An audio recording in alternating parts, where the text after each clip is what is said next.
సరికి క్లైమాక్స్ నేనైతే మారుతి గారు రైటింగ్ ఫ్యాన్ అయిపోయాను. సీరియస్ చెప్తున్నాను.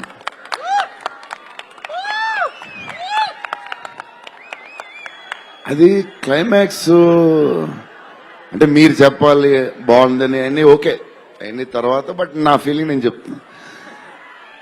అసలు ఈ క్లైమాక్స్ డెలింగ్ పెన్తో రాసావు మిషన్ కంతో రాసావు చెప్పు.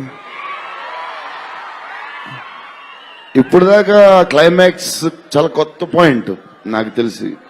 హారర్ సినిమాలో హారరే కాదు, ఒక టైప్ లో చేసాడు అన్నయ్య. ఎలా చేసావు మరి? నేనైతే ఎక్సైడ్ ఉన్నావు మరి. అది మీరు చెప్పాలి తర్వాత, అది ఇంపార్టెంట్. ఏదేమైనా మనకి డార్లింగ్ 15 ఏళ్ళ తర్వాత ఎంటర్టైన్మెంట్ ఇచ్చాడయ్యా. మరి చూసుకోండి, అది సంక్రాంతికి వస్తుంది మరి.